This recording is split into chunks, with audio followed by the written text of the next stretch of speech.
دعا مانگتے وقت یہ دو غلطیاں کبھی مت کرنا، ورنہ نہ تو کوئی دعا قبول ہوگی اور نہ ہی کوئی وظیفہ قبول ہوگا۔ بسم اللہ الرحمن الرحیم۔ محترم ناظرین، آج کی اس ویڈیو میں ہم بات کرنے والے ہیں ان دو غلطیوں کے بارے میں جو دعا مانگتے وقت کبھی نہیں کرنی چاہیے۔ وہ دو غلطیاں کون کون سی ہیں جن کے کرنے سے دعا قبول نہیں ہوتی؟ حضرت علی رضی اللہ تعالیٰ عنہ نے فرمایا، 3 وقت ایسے ہیں جن میں مانگی گئی دعا اللہ کبھی رد نہیں کرتا، یعنی جو بندہ ان 3 وقتوں میں اپنی حاجت رب کے سامنے رکھتا ہے اور اپنی ضروریات کا سامان اللہ پاک سے مانگتا ہے تو اللہ پاک ان 3 وقتوں میں مانگی گئی ہر دعا کو قبول فرماتے ہیں۔ تو وہ 3 اوقات کون کون سے ہیں جن میں دعا قبول ہوتی ہے، یہ بھی ہم آج کی اس ویڈیو میں بتائیں گے۔ آپ سے گزارش ہے کہ اس ویڈیو کو آخر تک ضرور دیکھیے۔ تو آئیے جانتے ہیں کہ وہ 2 کام اور 2 غلطیاں جن کے کرنے کی وجہ سے دعا قبول نہیں ہوتی، وہ کام کون سے ہیں، آئیے ہم آپ کو بتاتے ہیں۔ ناظرین، دعا کے بارے میں حدیث پاک میں آتا ہے کہ دعا کرنا بھی ایک عبادت ہے، دعا کے بغیر عبادت کا مزہ ہی نہیں ہوتا۔ جو بندہ دعا نہیں کرتا اس کے دل میں سکون نہیں ملتا۔ دعا کے اندر اللہ پاک نے سکون رکھا ہے۔ لوگ دعائیں تو بہت مانگتے ہیں لیکن دعا کے اندر غلطیاں بھی کرتے ہیں جن کی وجہ سے ہمارے دعائیں قبول نہیں ہوتے۔ پھر ہم اللہ پاک سے شکایت کرتے ہیں، لوگوں سے شکایت کرتے ہیں کہ ہماری دعائیں قبول نہیں ہوتی۔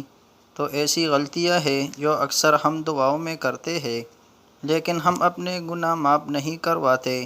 ہمارے گناہ اتنے زیادہ ہوتے ہیں کہ دعا کے اندر قبولیت میں رکاوٹ بنتے ہیں۔ جیسے کوئی بندہ اللہ پاک کی نافرمانی کرتا ہے اور اس کے بعد توبہ کیے بغیر دعا کرتا ہے تو اس کی دعا قبول نہیں ہوگی، کیونکہ دعا کے آگے گناہ آ جاتے ہیں۔ اس لیے جب بھی گناہ کرے تو اللہ پاک سے معافی مانگ لے۔ ہماری پہلی غلطی گناہ ہے۔ ایک اللہ کے ولی سے پوچھا گیا کہ ہماری دعائیں قبول کیوں نہیں ہوتے؟ تو انہوں نے کہا کہ گناہوں کی وجہ سے ہماری دعائیں قبول نہیں ہوتے۔ اور دوسری غلطی جس کی وجہ سے ہماری دعائیں قبول نہیں ہوتے، اور وہ وجہ یہ ہے کہ ہم 2-4 مرتبہ، زیادہ سے زیادہ 10 مرتبہ دعا مانگ کر مایوس ہو جاتے ہیں، یعنی کہ امید چھوڑ دیتے ہیں، نا امید ہو جاتے ہیں۔ انسان یہ سوچنے لگتا ہے کہ میری دعا قبول ہی نہیں ہو رہی تو مانگنے کا کیا فائدہ؟ لیکن انسان یہ نہیں سوچتا کہ ہو سکتا ہے اس میں اللہ پاک کی کوئی نہ کوئی حکمت ہو۔ نبی کریم صلی اللہ علیہ وسلم نے ارشاد فرمایا کہ بندے کی دعا اس وقت تک قبول نہیں ہوتی جب تک وہ دعا میں جلدی نہ کرے۔ اگر کوئی بندہ دعا کرنے کے بعد جلدی کرے گا، صبر نہیں رکھے گا تو اس کی دعا قبول نہیں ہوگی۔ تو دعا کے بعد صبر ضرور رکھنا بہت ضروری ہے، تبھی ہمارے دعائیں قبولیت کو پہنچے گی۔ ناظرین، یہ تو 2 غلطیاں ہیں جن کی وجہ سے ہماری دعائیں قبول نہیں ہوتی۔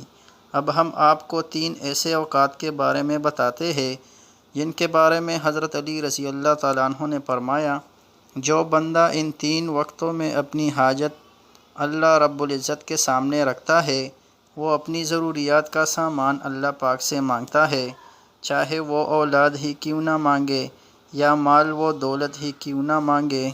اللہ پاک ان تینوں وقتوں میں وہ جو مانگتا ہے اللہ پاک اس کو ضرور عطا فرماتے ہیں۔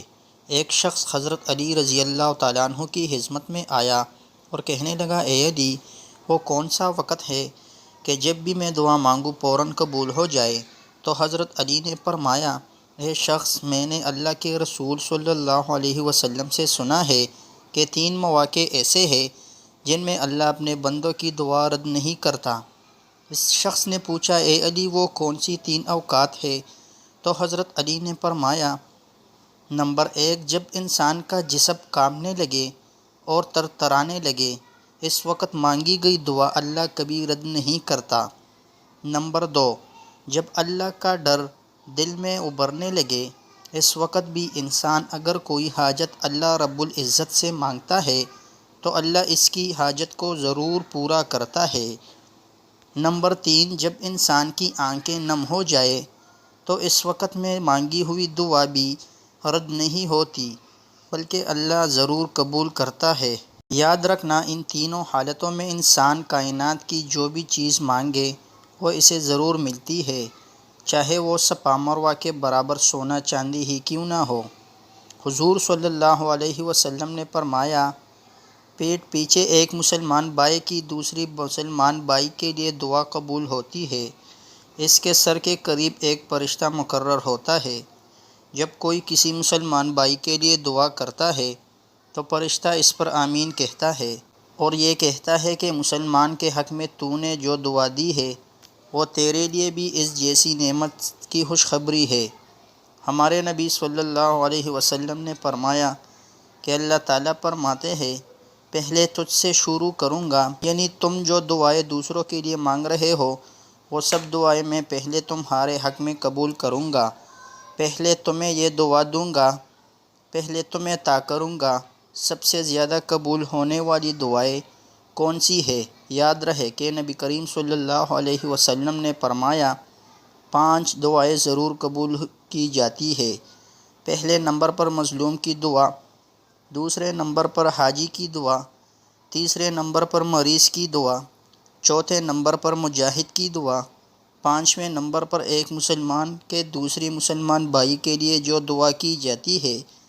حضرت علی فرماتے ہیں کہ جب تم بغیر کسی وجہ کے خوشی محسوس کرنے لگو تو یقین کر لو کوئی نہ کوئی کہیں نہ کہیں آپ کے لیے دعا ضرور کر رہا ہے۔ 2 ایسے گناہ ہیں جن کی وجہ سے زندگی بھر کی نیکیاں ختم ہو جاتی ہے۔ ایک نیک بندہ جس نے اپنی زندگی کے 70 سال اللہ کی عبادت میں گزارے، اس کے بعد اس کا انتقال ہو گیا تو وہ ایک مرید کے خواب میں آئے۔ مرید نے پوچھا، حضرت کیا حال ہے؟ تو آپ نے فرمایا کہ کچھ نہیں، بس ابھی تک بخشش نہیں ہوئی ہے۔ مرید نے کہا کہ حضرت آپ نے تو 70 سال اللہ کی عبادت کی ہے، پھر آپ کی بخشش کیوں نہیں ہوئی؟ آپ نے فرمایا، ان 70 سال کی عبادت کے بارے میں مجھ سے ابھی تک پوچھا ہی نہیں گیا ہے، میرا معاملہ تو بس اس بات پر رکا ہے۔ مرید نے پوچھا، آخر وہ معاملہ کیا ہے؟ تو حضرت نے فرمایا، ایک دفعہ میں اپنی آنگن میں بیٹھا ہوا تھا، تیز دھوپ ہو رہی تھی، پھر اچانک سے بارش ہونے لگی تو میرے منہ سے نکل گیا، اب یہ تو بے وقت بارش۔ بس اللہ نے مجھ سے پوچھا، وہ بارش بے وقت کیسی تھی؟ اسے ثابت کر کے دکھاؤ، کیونکہ اللہ کے یہاں ہر چیز کا ایک وقت مقرر ہے۔ اب میں اسے بے وقت تک کیسے ثابت کروں؟ بس اسی ایک گناہ کی وجہ سے اس شخص کی بخشش نہیں ہوئی۔ یہ تیز گرمی، یہ تیز سردی، بے وقت بارش کا ہونا، یہ سب اللہ کی مرضی ہے۔ کب کیا کرنا ہے اور کیسے کرنا ہے، اللہ کے یہاں سب طے ہے۔ اس لیے اس کے کاموں میں اپنی کم عقلی نہ لگائے اور اپنی زبان سے ایسے الفاظ کبھی نہ نکالے جو اس کی شان کے خلاف ہو۔ گناہ نمبر 2، حضور اکرم صلی اللہ علیہ وسلم فرماتے ہیں کہ کل جب قیامت کا دن ہوگا اور ایک بندے کو اللہ کی بارگاہ میں حاضر کیا جائے گا، اس بندے کے نامہ اعمال میں ہر طرح کی نیکی موجود ہوگی، اس کے پاس پہاڑوں جتنی نیکیاں ہوگی۔ ان نیکیوں کو دیکھ کر اہل محشر والے بھی حیران ہوں گے، یعنی کہ اس کے پاس اتنی ساری نیکیاں ہوگی۔ اس بندے کی تمام نیکیوں کو میزان یعنی ترازو میں رکھا جائے گا، اس کی نیکیوں کا پلہ بھاری ہو جائے گا، اس کے گناہوں کا پلہ ہلکا ہو جائے گا۔ وہ بندہ یقین کرے گا کہ اب تو میں جنت میں جانے والا ہوں۔ اب اس کے بعد اس کے گناہ والے پکڑے میں کاغذ کا ایک چھوٹا سا ٹکڑا ڈالا جائے گا تو اس کے گناہوں کا پلہ بھاری ہو جائے گا، یعنی ایک کاغذ کے ٹکڑوں کی وجہ سے تمام عمر کی نیکیاں ہلکی ہو جائے گی۔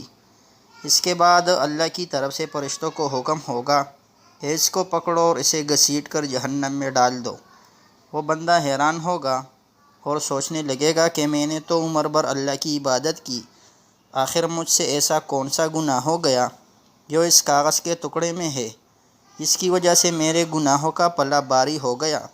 فرشتے اس بندے کو گھسیٹتے ہوئے جہنم کی طرف لے جائیں گے تو وہ بندہ کہے گا کہ میں جہنم تو جا رہا ہوں، لیکن مجھے یہ تو بتایا جائے کہ آخر کاغذ کے ٹکڑے میں ایسا کون سا گناہ لکھا ہوا ہے جس نے میری عمر بھر کی نیکیوں کو ختم کر دیا۔ تو پھر اللہ فرمائے گا، اے میرے بندے، تو نے ایک مرتبہ اپنی والدہ سے چلا کر بات کی تھی، صرف ایک بار چلا کر بات کرنے کا گناہ کاغذ کے ٹکڑے میں لکھا ہوا ہے، بس جس کی وجہ سے میری تمام نیکیاں ہلکی ہو گئی۔ دوستو ذرا سوچو، ماں باپ سے صرف ایک بار چلا کر بات کرنے کا گناہ اتنا بڑا ہے، تو پھر جو لوگ اپنے ماں باپ کو اہمیت ہی نہیں دیتے، ایسے لوگوں کے ساتھ کیا ہونے والا ہے اللہ بہتر جانتا ہے۔ اس لیے اگر آپ کامیاب ہونا چاہتے ہیں تو ماں باپ کی خدمت کریں اور ان کو ہمیشہ خوش رکھیں۔ دعا ہے کہ اللہ تعالی ہم سب کو اپنی ماں باپ کی خدمت کرنے کی توفیق عطا فرمائے، ان کا ادب و احترام کرنے کی توفیق عطا فرمائے، اور ہمیں 5 وقت کی نماز باجماعت ادا کرنے کی توفیق عطا فرمائے۔ آمین ثم آمین۔